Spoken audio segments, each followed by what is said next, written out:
Everyone needs hydration ultimately. It's for the runner, the gym goer, the someone who's a bit hungover, and there's just numerous benefits out there that people aren't really aware of. Well, why not create like a cool, sexy product and then market it how I would want to be marketed to? 65 to 70% of the population in the UK is dehydrated.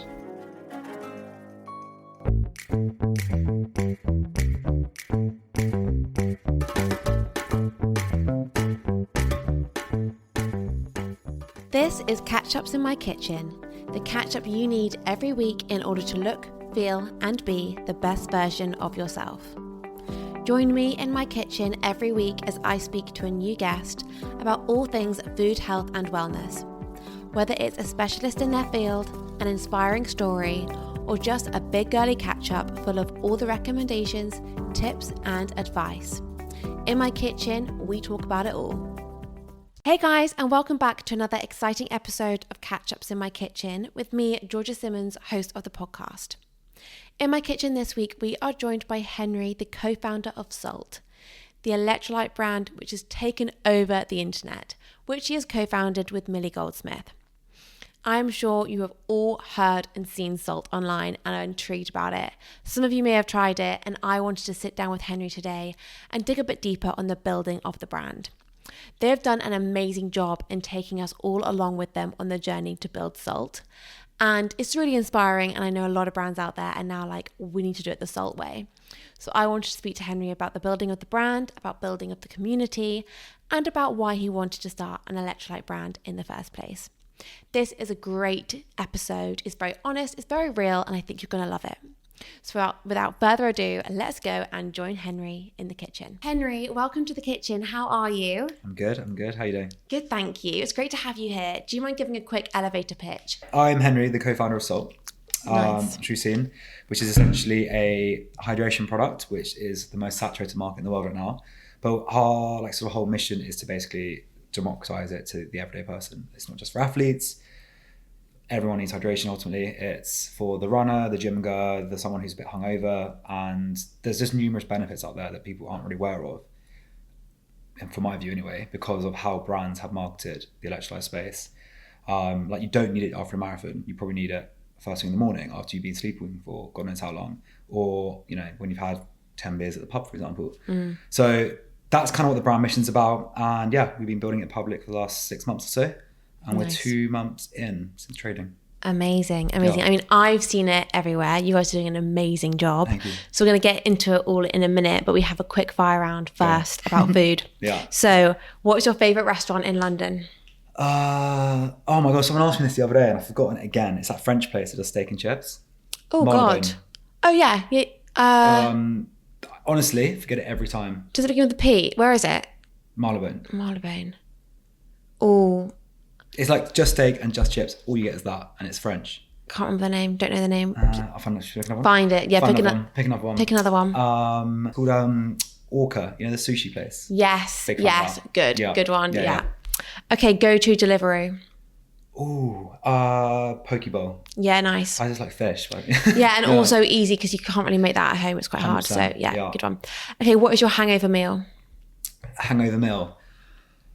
Oh, it changes honestly, because sometimes I'm like, I want like something huge, and other times I'm like, I'm gonna throw up. Yeah. So it's either like a banana or like a box of Cocoa Pops, a filling breakfast, and all the rest. So it's literally like one end of the spectrum to the One other. exchange to the other. Nice. Yeah. Okay, what is your favourite coffee shop? Oh God, I'm a big fan. I actually fucking love Pratt. Yeah, really? Everyone slags You know it what? off, No, and I'm just like, I'm not with you on that. it's just coffee. Like, it's not what I I do. disagree. I think Pret is. I think since Everyone the hates the- subscription, yeah, they've yeah. just kind of gone a bit downhill. I But you mean, know what? If it works for you, works for you. Yeah, it's That's more fine. like coffee's business over pleasure for me. Okay, fine. It's Apart from, functional. Apart from the matcha I just had, that's pleasant. Yeah, black sheep matcha. Big up. Hit the spot for you. Okay, which food for you is a complete no-no? Parsley. Oh, niche, Yeah. but yeah, I okay. fucking hate parsley. It's quite earthy. It ruins everything. Because you know Okay. how it's like one of those things that you spread on everything? Yeah. So then everything tastes like parsley to me. Yeah. Yeah, I just don't get what people do. But do you like coriander? Recently like coriander. Okay, because a lot of people don't like it because Yeah. it's quite floral. 100%. Yeah. Okay, favourite dish to cook at home? Seafood linguine. So like basically like Nice. prawns and pasta. It's just my two favourite things together. Oh, Yeah. cool. Okay, good one. Italian heritage. Nice. Yeah. Okay, so why did you feel the need to start an electrolyte brand? It's one, honestly, like, that I ask myself a lot of the time. It's like, I didn't feel the need to do it. I just felt like I wanted to do it more than anything else. Like, I really wanted to do something that I think that ultimately I could have done better than other people out there at the moment, which sounds really egotistic and arrogant. But I saw all these brands doing the exact same thing. And I was like, well, I don't identify as an athlete. But I still ran like marathons, did like half Ironmans, all that kind of stuff, which is technically what like some people say like an athlete is. But like, I'm not. I don't have like a job, all this kind of stuff. So I thought, well, why not create like a cool, sexy product and then market it how I would want to be marketed to? And then kind of SULT was kind of born from that. So, yeah. I love it because I think all supplements aren't for everyone, Yeah. but electrolyte is a supplement that 100%. is for everyone. Yeah. So I think marketing it to a niche is pointless because everyone needs it. But then not everyone's going to respond to like the super nutritional one Yeah. or the super athletic one. So 100%. making one for the mainstream makes a lot of sense. I think I keep going back to this like analogy, but no one needed CBD until Trip did it. Do you know what I mean? Because CBD was like a gungy, male, weird product that had such close connotations to like weed that everyone was like, ugh, it's disgusting, it's bad for you, and it's like smells of it and all that kind of stuff. Trip just made it sexy and then brought the why behind it, which was like find calm in your day or something. Yeah. So like no one needs something unless they sort of repackage it in a way that then you need it. Because Yeah. I'm sure you have like get stressed. So there's your Trip. But you can have this like gloopy liquid out of a bottle. Completely. It makes so No. much sense. But like a nice beautiful pink bottle, you'll probably have one. Yeah, and Yeah. they taste great, which is, 100%. and taste is at the forefront of all of this. Yeah. Like, if people don't like the taste, they're not going to buy it again. They're not going to want it. Yeah. So I think, and a lot of electrolytes, some taste great, some taste like shit. And like, I think taste is key. And So then you subjective can, as well. Yeah. Which is, because no one's taste is like, well, I suppose like everyone has different preferences. Some like it sweet, some like it salty. So like the whole thing is trying to make a product that's like not too sweet, not too salty, but even then it's still ambiguous. So Yeah. you gotta go with your gut. How did you then formulate it? Then, so you've sat there being like, yeah, electrolytes, Yeah. that's what I want to do. Then what? So we sort of did like numerous like the really boring stuff of like you get everyone's brands and you just sort of put them into like sheets and you say like, right, that's got that much sodium, that's got XYZ. Ultimately, pretty much every brand is the same, but they kind of compete on flavor profile, like brand itself, like how it makes you feel, and then like the loose levels of ingredients. So the more sort of athletic brands have high levels of sodium, because obviously that's more targeted for like marathon running and actually sweating like excessive amounts.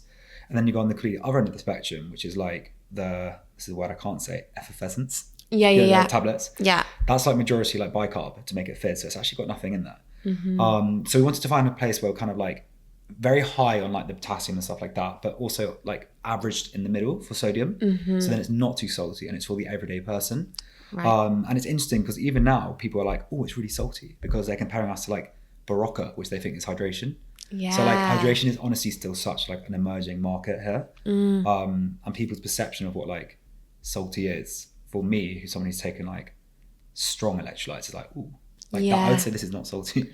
Fine. It's like you might be like, fuck, that's salty. So interesting though. And for someone listening who currently doesn't take electrolytes, it's not on their radar. Yeah. Why do we need to take electrolytes? So there's like so many different benefits that people like may or may not feel with electrolytes. And the main thing for me is like the first thing is like skin health. Despite looking horrific today, I've had about 3 hours sleep. It's like great for skin health and like rejuvenation and stuff like that. It essentially is like the computer of your cells. It's like the in and the out of liquids in the cells, like put very simply. Other things like brain fog. So I like to position it as like the new Diet Coke. Everyone calls it what's called the fridge cigarette, people are calling it now. Yeah. But like when you have like a coffee, for example, it's usually because you want that sort of buzz or like sort of feeling. Where with electrolytes, you have this sort of, I don't know, like I have an electrolyte and I feel a level of clarity and you don't get that slump. And yeah, I mean, it's, everyone's feeling is different again. But for me, it's all about sort of like brain fog, which I struggle with a lot because I'm just all over the place the whole time. Yeah, I think for me, the biggest thing on hydration is that sometimes you'll be hungry or you'll think you're hungry and actually you're just thirsty. Yeah.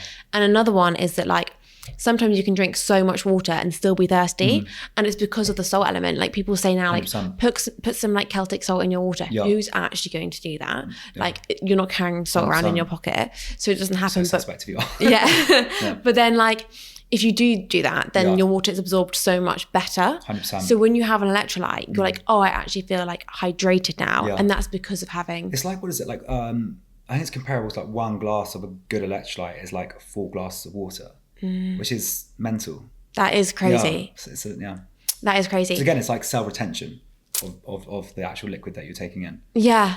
And I think that like hydration is like a lot of us are dehydrated. Yeah. Like the amount of water we actually need to consume is a lot of water. And like, and having an electrolyte is like a cheat code to staying hydrated. And obviously it tastes nice as well. There's actually a fun fact I stupidly looked at. This is how boring my life's got. 65 to 70% of the population in the UK is dehydrated. Just because like the perception of what hydration is just a bit wrong. That's really interesting. Because you wake up in the morning, most people just don't have, a formal drink. They probably just go straight for a coffee. Which is dehydrating in itself. Which is dehydrating, yeah. And then they go like, right, sweet. Then they walk to work, probably have like a glass of water. And like, it's just not like you need far more. And like you would feel like a new person after it. No, so true. So you're doing this with Millie. Yeah. How did this come about? How did the friendship between you guys start? And how did the kind of collaboration between you two start? It's quite a funny one actually.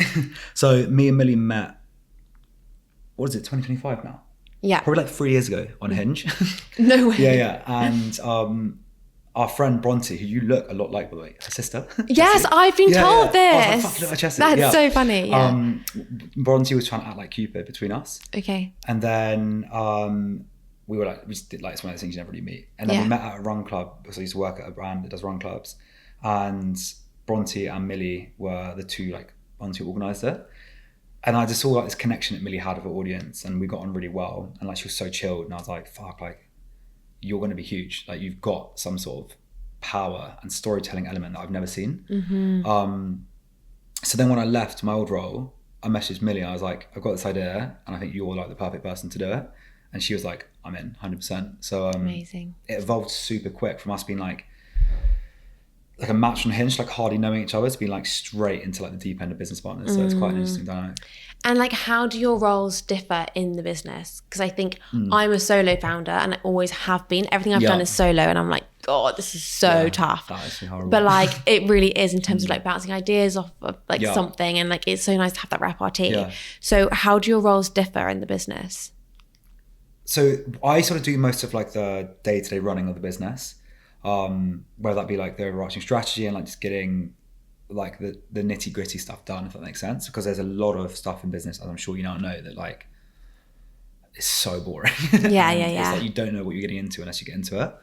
And what Millie does like beautifully is bring that all to life. So she's like the sort of head of brand and like brings it all to life. And yeah, it's like that kind of like dynamic duo, which is really good because we're both quite creative, but Millie's definitely far more creative in the storytelling element. And we moved into a new era of brand building, which is storytelling. So yeah, like it's just like that's what a lot of SULT's done in public. So we built the brand in public, and she's done a fantastic job of like showcasing that whole like, process. Even like the emails we did like yesterday, we posted, people were like, oh my god, emails, and we're like, it's so boring, but you like it because of the way we've done it. Yeah, it's so interesting. I want to talk about building the brand in public, because I feel like that is a real thing now, and consumers love to be part of the journey and the story, and ultimately we're also nosy and we just want to see. So how has that been, and why did you decide to do that? Because I almost feel like you guys are quite ahead of the like, brands now will be looking at you guys and being like, we need to be a bit more like this.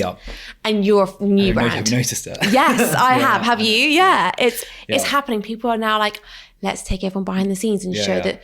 But it's, you guys come across really authentically doing it, and that's kind of an art.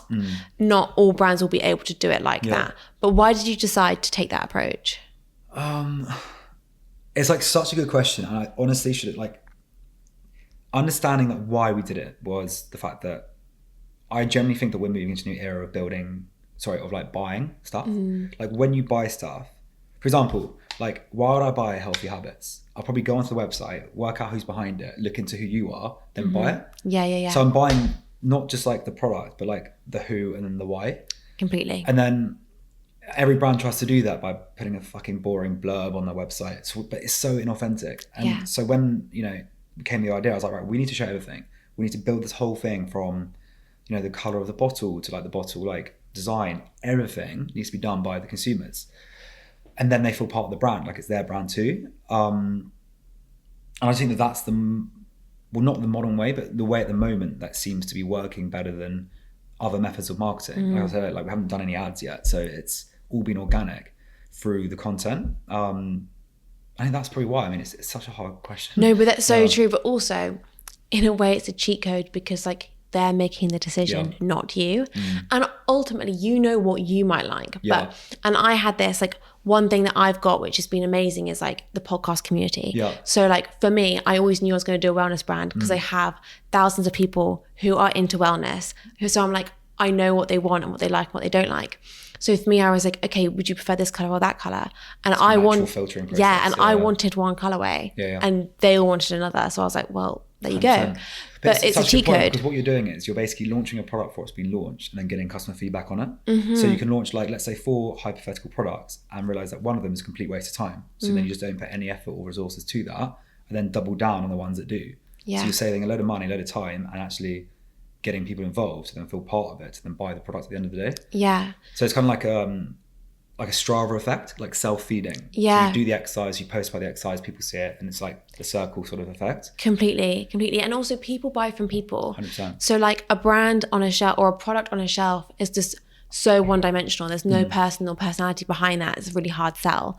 Whereas like if you get to know the people behind it and the story, and that's what you're doing, you're telling a story. And I think people love that. And like with socials now, like what Millie's done so well is like we know what we think we know every single part of her life. I'm sure there are areas that like maybe she keeps private, but like from what we see, we know maybe there isn't, but like we see everything. And that's amazing. And that's then people then can feel like that connection. It's trust as well, right? It's trust. Especially in the supplement space, there's so much like bullshit out there, unfortunately. Completely. Like brands cut corners, and we by default can't cut corners because we've been so transparent. So which is stuff amazing. Like trademarks, people are messaging us being like, hey, I've realized you didn't get your trademark, and it's like shit. So like that season your water one, we're like, fuck, we need to get it now because people are going to get it because they know. I mean, we haven't got a few now already. But the other ones that we thought about getting, we've already got because people are so invested into us and like the brand that they can then actually, this is probably the negative side of it, to be fair, benefit off the fact that we're so transparent with it. So they're keeping you accountable. And all this sort of stuff, but it's really hard though because like there is so much to do when you start out, and like having thousands of people giving you their opinions is also really overwhelming. So they're actually, let's talk about the negatives of it because there are that is one of them where like 100%. You can't please everyone. You can't take everyone's opinion on and implement everything. So how have you coped with the volume of, I guess, opinions and personalities? There comes a point where you just need to like do. So one of the biggest things that we're trying to do now is like less talk, more do. So just crack on with it. And the issue is when you have so many chefs in the kitchen, as the old saying is, chefs in the kitchen. Like it never gets like done. And there's like the saying that consumer doesn't even know what they want. Like they don't. Like no one knew they wanted like a bright yellow stupid brand until it's there. Completely. So there comes a point where you show top line of what you want to do. And then you then feed the intricacies of it yourself. So you understand roughly like, let's say 70% of what the consumers want, but the 30% you need to do yourself because you're like, it needs to get done. And you know that you'll do it better than most people because you're like obsessed with it. Whereas they're probably looking through and being like, oh, I like purple. Like, what shade purple? It's so true. And sometimes there can be just like information overload and you're just like, whoa, I just need to actually like take a minute and like kind of like be a bird like looking onto the situation rather than in it because there's so much going on. 100%. And you're like, what works for SULT rather than for and it's Jane actually, _210. But it's such a good point as well because you need to remove like emotion at every age, like step now as well. So like almost we call SULT like a person. It's like, what does SULT want? And it's like, okay, well that is going to be here in a year's time. So what can we do for SULT to get it to that point? And like almost like what is it, like personification? Is that the word? Personification, where you almost like basically make it like embody a human being and a friend. Yeah. Which again is a weird thing to think about. Yeah, but that's branding now. Yeah. And it's really funny because like I sometimes like talk to my parents about like what I'm doing with healthy habits, and they're like, what? And I'm like, it's the power of brand, and like branding is like humanizing a product and 100%. making it something that someone wants to connect with, and like that brand has a story, that brand has a personality, and like that personality is an extension of you, but like not you. And that's also really hard. 100%. Like I remember with the previous business I had, I was like, because it was just me in the business, I was like, oh my God, it's basically just me. Like, how do I make it its own identity? Are you vegan as well? No, I'm not now, but I was. But this is another thing, right? Like I decided I didn't want to be vegan anymore with a business called Greedy Vegan. And I was the Greedy Vegan. So I was like, oh my God. It's a good name though. It was a great name, but you're walking around with the cap on, you are living and breathing that person. Makes and sense. Then you don't want, it's like you being like, you actually fancy a steak. Yeah, exactly. It's like, imagine if you were suddenly allergic to electrolytes, not that you would be, but you're like, oh God, now this is really hard. 100%. Like but I guess it at all, so, completely, but by making SULT like its own person, that is now like brand. 100%. And community is another one. Yeah. I guess he's kind of come hand in hand with like being quite open on socials, but you guys are building a huge community alongside that. Yeah. How has that been? What is like your thoughts behind it? How are you growing it? Oh, honestly, like it's like the question that we get asked the most about is like, how have you built a community? And it's like, we didn't go out to try and build a community. It's kind of the byproduct of doing what we're doing, which is like so beautiful because it's a self-feeding community.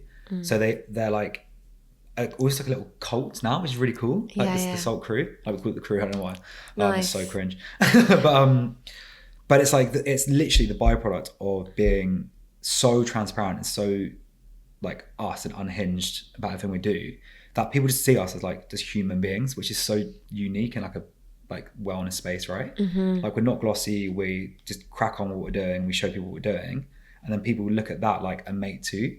So they want to be part of it, part of the group, and then that's part of the community. So there's no like blueprint, I don't think, to building a community. You just got to be yourself and human, and then people will then connect with that, or they won't. Do you see what I mean? Yeah. And if they don't, then that's, they'll find another community. And if they do, then that's amazing. For sure. I think like the human part is really key, because like, we live in a world now where like you don't know what to believe. It's so like, is that real? Is it not? And like, there's so much bullshit in the world. There's so much bullshit in the world. And it's, I think you guys are being really authentic, which is like refreshing, and everyone's like, that's a brand I can relate to, because it's like you said, some videos are more scrappy, but life's scrappy. Exactly. Life's not perfect. Like some days you wake up and you're wearing like wrong color socks, and like, again, a terrible analogy, but you just fucking get on with it. Do you know what I mean? Completely. You put your trousers down so they can't see your socks, and you crack on with it. And you crack on. Completely. Like I mentioned earlier, like I was looking at doing or getting some UGC creators to create content for me, and I was like, oh, you know what? Like I was looking at these amazing like 10-step morning routines, and I was like, we need to get mouth tape involved in this. And I was like, no one's got time for these 10-step morning routines. I've spoken about this before. Wellness is becoming not well, because it's making like wellness over-glamorized and so over-glamorized, and and it's like too extreme. And ultimately, you're creating a product to make people feel better and be more hydrated. I'm making a product for people to sleep better. Like it's so that's the simple. And like water and sleep are actually your two like pillars of life. 100%. Like you've got to sleep and you've got to drink water. If you can do those two things, stay hydrated and sleep well, you're a healthy person. But like I'm a bit of a guinea pig with like all these different things. But like that's like the fluff on top. Like those aren't the foundations. And I think now it's getting so confusing about like what we need to do. Like the shopping list of stuff that you think you need in life is scary, isn't it? And then it is. You end up looking at your bank account, you're like, I spent like 400 quid on supplements. Like, because I feel like I need to. It's just like, just strip it down, it's simple. Completely. And that's most of it. Like honestly, you don't need electrolytes if you're not doing much at all and you've eaten, relatively balanced diet. And that's what we're about as well. Like you don't need them the whole time. So don't take them. We're not going to try and sell you them. Like if you're relatively active, like commuting to work on a sweaty bus and like feeling a bit, give it a go. And if you don't like it, like, at least you tried it. And give them something else to go. Like maybe give another brand a go. So like we don't want to just push a brand to try and sell like a product. It doesn't completely. I don't feel good about doing that. It's not ethical. No. For example, like some days I just don't even want to have SULT, so I just have coffee. See what I mean? And I'm fine with that. Some nights I'm like, I don't want mouth tape on tonight, and that's also fine. Like you don't need to have it on every single night. Like you don't need to take SULT every single day. 100%. But that's also really real, and consumers are like, I get it. And on the flip side, like some people have like 5 a day, and I'm like, whoa.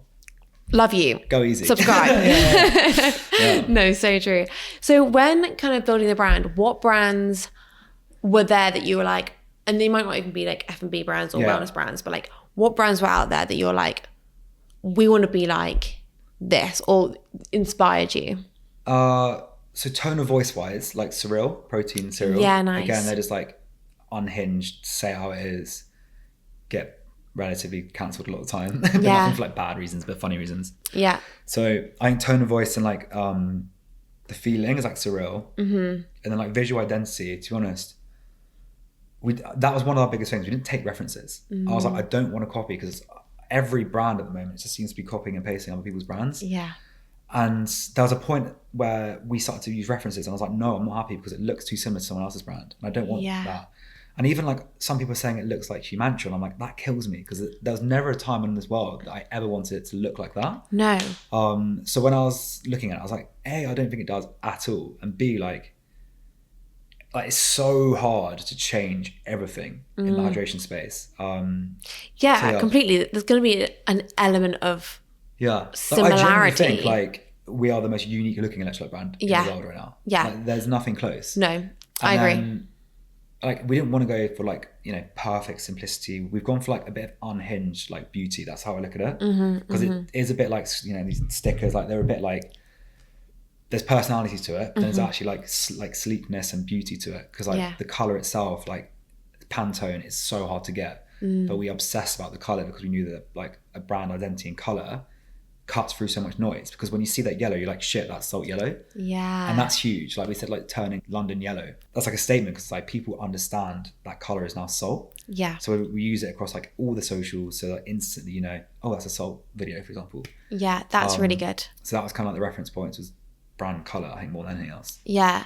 I like what you said about like copying other people, because I think some of the advice I've been given is like, or why don't you just like try what other brands are trying and then see if it works or not? And I'm like, hang on, why would I do that? Like, I'm trying to create my own brand here. Why would I copy someone else and put my own spin on it? Like, that's not good. That's not good, but we see it in the market. It happens a lot. There's two ways to look at it. Like you can I think copy like some areas of other businesses. For example, let's say ads. Okay, so big brands would have spent hundreds of thousands of pounds on ads, and they would know like what CTA works, what visual works, and they would have gone through all of the filtering processes to know that visual or that style of ad is converting best. So you can copy, or you can use it as reference. Say like, right, well, let's have mouth tape there and that there and copy there, and that's what's converting well, because a Unilever brand that puts 50 million pound ads a year is doing it, so they probably know what they're doing. Yeah. But the visual identity of a brand like that, you can't copy. You need to make that your own. Yeah, it's so true. And I think when you are starting out, like we mentioned, there's so much to do and to look into, and if you can kind of not like get a bit of help from other brands, then that's great. Yeah. So how has like the process been since launch? Because you did like a soft launch, then more of a hard launch, and now you're fully learning daily. How has it all been? Oh God, it's hectic. It's so like it's managing more like DMs. Yeah. Honestly, because we're almost like a social media. I think we're always looked at as like an individual. So people would message us just like asking random stuff, which I love. It's so cool. But it's only like really me and Millie. Well, it is only me and Millie behind all the like everything. So TikTok DMs, emails, Instagram. So it's probably like 50 or 60 a day as it is, and then business stuff. And at the moment we're like just trying to scale it, get onto like health, Zap, which we've managed to do this week. Amazing. And then just like potentially grow like the e-com side of things, so like starting with ads and stuff like that. But the day to day is honestly, it changes. If like tomorrow I have no idea what's going on. So it changes the whole time. But that's what's cool about it, I think. It's such a unique job. Yeah. You're on always, but it's fun. It's and you love it. Yeah. Like yesterday, day before yesterday, we went to, have you heard of Raw Dog Run Club? No. That's American guys, but they came to run at Gymshark. Amazing. So we went there at 6:30 and then got an Uber to Prince Essentially, which is like a very bougie like members club within an hour. So we're in running gear, then like a suit within an hour, handing out salt to people. It's like, that is just chaos, weird. And you can't plan for that. So, no, but it's so fun. Yeah. And touch on your kind of wellness and your routine and your day-to-day as a person, what does like wellness mean to you? What wellness practices do you love and regularly do? Honestly, I think the first thing is just like walking. I love walking. Yes. It's such a like an easy win for me. And I'm someone who really like, I get stressed really easily and I get like overwhelmed really easily. And I think like walking, just try. I think I love like nature. So just going for a walk in the park or wherever there's trees around, ideally, is like my number one thing.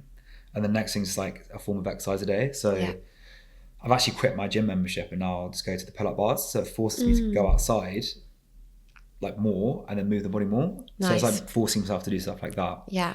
And then just like keep it really simple. Like life's too short. Like don't sweat the hard stuff. Like just enjoy it. Yeah. So if you want to go for a beer, go for a beer. But like, you know what I mean? Maybe eat better next day. Yeah. So I really don't want to like advocate this sort of hustle culture living because it's not remotely sustainable. It's not, no. I mean, even the way that Millie and I are building SULT, it's probably not sustainable. It's probably not healthy right now. Like I had like 3 hours sleep last night because I was messaging a supplier at like 5 a.m.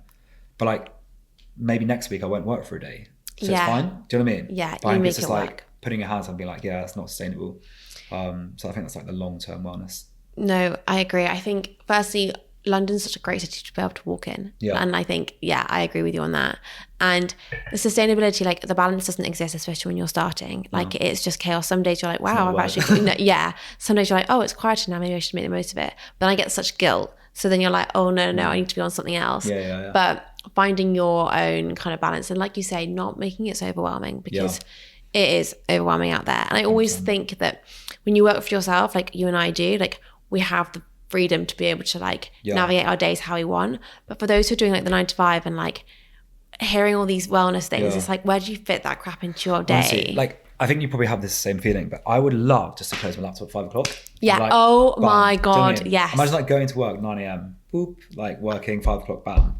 And like, not thinking about it until 9 a.m. the next day. Like it's such a bad trait, but I literally do not think about anything else but SULT. No. And it's like, it's probably getting to a point where it's almost like affecting friendships because on there I'm thinking like they're talking to me and my mind is just not remotely with them because I'm thinking, fuck, we should probably do this idea. Yeah. Do you know what I mean? It's like, but it's not sustainable at all. But you probably have that with like messages as well. Like I'm on my phone all the time, honestly, but I'm not replying to friends because I'm you can't. They can wait and you're replying to other things.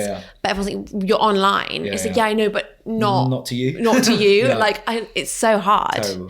So what did you do before SULT? What's your previous kind of? So I worked at Pure Sport. Okay, nice. Which is quite a big brand here in London. So I was there for 2 years. Nice. But what did I do before that? I mean, Pure Sport have been amazing at, again, community. Yeah. They were the like run club pioneers, were so good at creating a whole movement rather than just a brand. So I guess there's some elements of that you could then kind of filter into SULT and be like, I love these parts. Yeah. I think, like I learned a lot there of like how to go about things, like how not to go about things. And I think I was just lucky to I was there at the right time where I was exposed to so much in short amount of time. Mm-hmm. So I learned probably what most people learn in 10 years at a company in a 2-year period. And then I think I just knew that my time was up. Mm-hmm. So I sort of clocked out, wasn't really enjoying it there. Didn't really like where the brand was going. Fine. And that's when I knew I had an opportunity to go for it. Yeah. And I learned everything I could there. And then just doubled it down on myself, which is, I think... Nice. Yeah. What was your role at Pure Sport? I was... Oh my God, the role sort of changes because it's like, it was a startup, It's a startup, so but it was like ambassador, influencer marketing sort of manager. Okay, that was like the main sort of header, I guess. Nice. And then did you leave there always knowing you were going to start? Yeah, I started my brand whilst there. I mean, I guess that's the dream situation to do, isn't it? No, I mean, there's a lot of lead time before I actually fully started it, but I always wanted to do something and I knew that I could do it. So I had the ideas, like a mood board while I was there, and then left. Did consulting for like 6 months, and then I was like, right, I need to stop doing it with other people and just do it for yourself and just back yourself. It's really hard though, isn't it? It's so nerve-wracking. Honestly, like I just luckily built up enough leadway of like cash to like spend a year just like really focusing on SULT. Yeah. And if it failed, then I'd be like, well, I have to go back to some sort of job. But I wanted to build up enough capital because I don't agree with people saying like just quit your job and go all in. Like that's not sustainable. No, you can't. Because some like, you know, unless you're on like 100 something grand a year, that's not like, it's not possible. No. So like if you are doing like wanting to build a brand, like try and like save enough money for you to then make rash decisions. Otherwise you're gonna, rational decision, not rash decisions. Yeah. Otherwise you end up just sort of doing stuff to get you quicker, and because you're running out of money. Yeah. You need to trust the process. Completely. Yeah. I think that's a massive part when starting a brand. Like I always think of it like you're having a baby and this brand is like an infant. Yeah. And I remember when I had Greedy Vegan, I used to always be like, I'm the next HelloFresh. And I was like, hold on, this is just born. It's like trying to wait. You haven't grown up yet. You just need to like take it step by step. And I think that's such a good point. Honestly, and SULT is like 6 months, maybe less. Well, no, it's technically like or 2 months. 72 days old. 72 days, that's precise. 72 days old. Yeah. So that's very young. So I'm there like, fuck, we need to be here. Like, why haven't we turned over this amount? It's like, well, actually, like we've actually only been trading for like 2 months and a bit. Yeah. So it's like, just relax, Henry. Yeah, it's good to just kind of reality check, take the pressure off. But I'm the same. But I think you guys are doing an incredible job. Thank you. And I think also creating a brand for everyone, although you've definitely got your customer. Yeah. But like it is for the everyday person, and not in a nasty way, but someone who needs a bit of hydration and it's not an athlete and not Well, it's like so hard to say that, because when you say like the everyday person, like I'm like, oh, I'm not an everyday person. I know. But I look at it where if you just remove your ego, you are. Yeah. Like you wake up, you try your best, you go to work, you try and get a bit of exercise in. Like that's what everyday people do. Completely. And just own it, because that's life and it's great. Yeah. And then completely. if you want to go out on a weekend, enjoy yourself, you want to go on a Thursday, like that's what we do and we enjoy it. So just own it. You know what I mean? I agree. So we have a final question, which is always a bit of fun, and it's, what is in your bag? What's in my bag? Yeah. Oh my God, this is the most boring bag in the world. No, go on. Let's see. I mean, you've got SULT already here. So, okay, so we've got hair wax. Nice. Empty bottle. Yeah. AirPods. Yeah, AirPods. Wallet. Cool wallet. Thank you. It's my friend's brand. All over, little sticker. Nice. Your friend. Yeah. Shout out. House keys. Essential. No tissue, something in there.